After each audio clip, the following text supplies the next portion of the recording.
السلام عليكم ورحمة الله وبركاته. الحمد لله رب العالمين والعاقبة للمتقين والصلاة والسلام على أشرف الأنبياء والمرسلين نبينا محمد وعلى آله وصحبه أجمعين وبعد.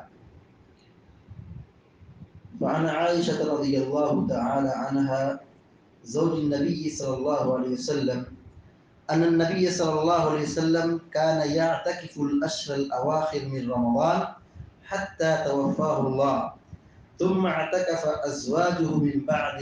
رواه البخاری. بخاری شریف کی ایک حدیث آپ کے سامنے بھی پڑھی گئی ہے.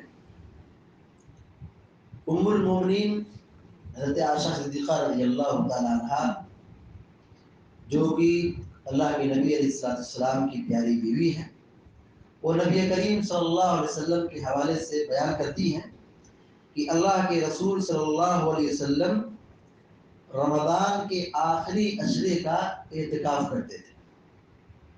رمضان کے آخری عشرے کا یعنی 20 رمضان کے بعد سورج ڈوبنے سے پہلے آپ مسجد میں داخل ہو جاتے. جیسے 21 رمضان شروع ہوتا یہاں سے آپ کا اعتکاف شروع ہو جاتا. یہ اعتکاف کہاں پر مکمل ہوتا؟ عید کا چاند نکلنے تک. تو اللہ کے رسول صلی اللہ علیہ وسلم رمضان کے آخری عشرے کا اعتکاف کرتے تھے. حتی توفاہ اللہ، یہ اعتکاف آپ اپنی زندگی میں ہر سال کرتے تھے یہاں تک کہ اللہ نے آپ کو وفات دے دی. یعنی آپ علیہ السلام کا معمول یہ تھا کہ رمضان کے آخری عشرے میں اعتکاف کرتے تھے ہر سال. ثم اعتکف ازواجہ من بعدی، جب پیارے نبی علیہ السلام کا انتقال ہو گیا تو آپ کے بعد ازواج مطہرات نے یعنی آپ کی بیویوں نے بھی اعتکاف کیا.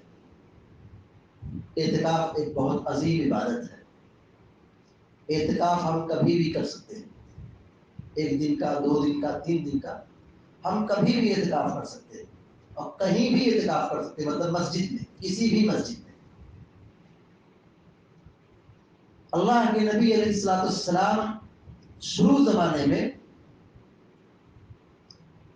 لیلۃ القدر کو پانے کے لیے پہلے عشرے کا اعتکاف، کیونکہ پہلے یہ نہیں بتایا گیا کہ لیلۃ القدر آخری عشرے میں، بلکہ یہ کہا کہ رمضان میں ایک رات ہے جس کی عبادت 1000 مہینوں کی عبادت سے افضل ہے.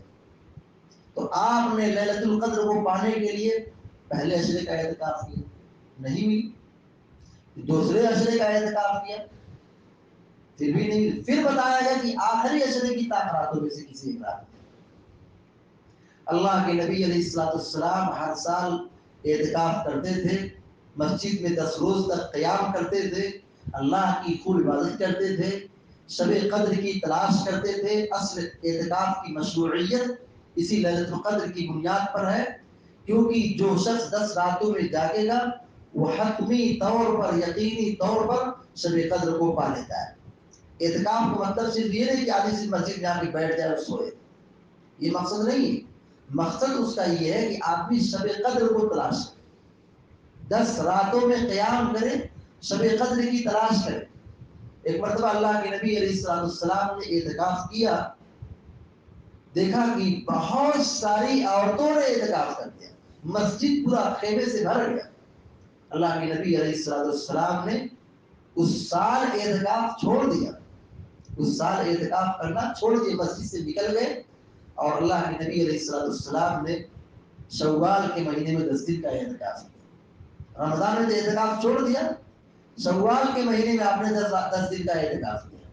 اور اللہ کے نبی علیہ السلام کا معمول یہ کیا، جیسا کہ بتایا جا رہا ہے کہ آپ 10 روز کا اعتکاف کرتے تھے، آخری عشرے کا اعتکاف کرتے تھے، عشرہ یعنی 10. لیکن جس سال آپ کی وفات ہوئی، جس سال آپ اس دنیا سے رخصت ہوئے، آپ علیہ السلام نے 20 دن کا اعتکاف کیا، 20 دن کا اعتکاف کیا. اس میں ہماری نصیحت کیا ہے؟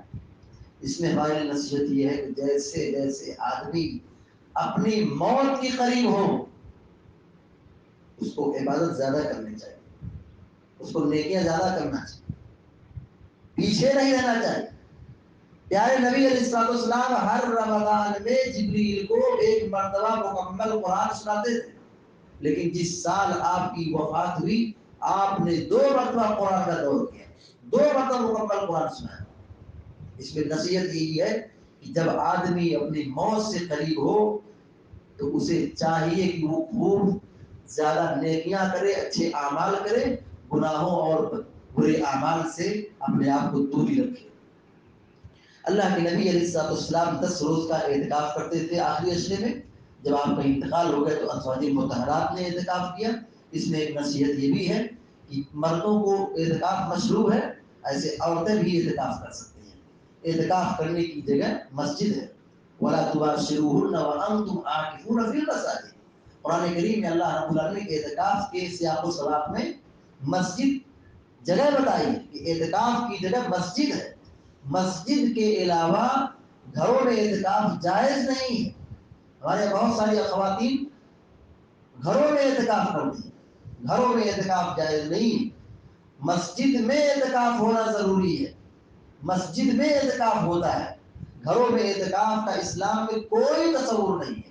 اللہ کے نبی علیہ السلام نے جب خواتین کو مسجد سے جانے کا حکم دے دیا اور خود آپ نکل گئے، اعتکاف چھوڑ دیا، اللہ کے نبی علیہ السلام نے یہ نہیں کہا اے عورتوں کی جماعت تم جاؤ اپنے اپنے گھروں میں اعتکاف کرو. معلوم یہ ہوا کہ اعتکاف کی اصل جگہ مسجد ہے، لہذا عورتوں کو بھی مسجد میں اعتکاف کرنا ہے. اگر مسجد میں انتظام ہے تو، نہیں انتظام ہے تو کوئی ضروری نہیں کہ اعتکاف عورتیں بھی کریں. اور ایک اہم نصیحت اس حدیث میں یہ ہے کہ اللہ کے نبی علیہ السلام کے بعد ازواج مطہرات نے اعتکاف کیا. ہماری ماؤں اور بہنوں کو بھی چاہیے کہ رمضان سے فائدہ اٹھائیں. ہماری خواتین کی بھی ذمہ داری ہے. عام طور پر دیکھا یہ جاتا ہے کہ ہماری خواتین تراویح کی پابندی نہیں کرتی، ہماری خواتین قرآن کریم کی تلاوت نہیں کرتی ہیں. ان کے سامنے ہزاروں قسم کے کام، بچوں کی تربیت ہے، کھانا پکانا ہے، جھاڑو دینا ہے، کپڑا دھلنا ہے، برتن صاف کرنا ہے، ہزاروں مصروفیات ان کی لگی رہتی ہیں. ان خواتین کی بھی ذمہ داری کہ اپنے کام کو مختصر کریں، محدود کریں. رمضان میں زیادہ کام، زیادہ نیکی کا کام کریں، فائدہ اٹھائیں رمضان سے. یہ کھانا، یہ پینا، یہ سونا، یہ جاگنا، نہانا، یہ سارے کام آپ ہمیشہ کر سکتے ہیں، لیکن رمضان کے مہینے میں آدمی اپنے کام کو محدود کرے، اپنی تجارت کو محدود کرے، اپنی مصروفیت کو محدود کرے. رمضان سے فائدہ اٹھائے اور خوب خوب نیکیاں کمائے. ہماری خواتین، ہماری اسلامی مائیں اور بہنیں، ہماری تاریخ کی جو خواتین تھی، ہماری جو اسلاف تھی، وہ ماہ رمضان سے خوب فائدہ اٹھاتی تھی اور خوب نیکیاں کمانے کی کوشش کرتی تھی. جیسا کہ ام المؤمنین حضرت عائشہ صدیقہ رضی اللہ تعالیٰ عنہا، یا اس طریقے سے ازواج مطہرات اللہ کے نبی علیہ السلام کے بعد یہ سب بھی اعتکاف کرتے تھے.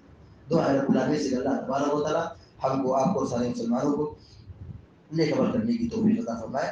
آمین یا رب العالمین. اقول قولی ھذا واستغفر اللہ لی ولکم ولسائر المسلمین فاستغفروه انه هو الغفور الرحیم. وصلی اللہ علی نبینا محمد وعلى آله وصحبه اجمعین. السلام علیکم ورحمۃ اللہ وبرکاتہ.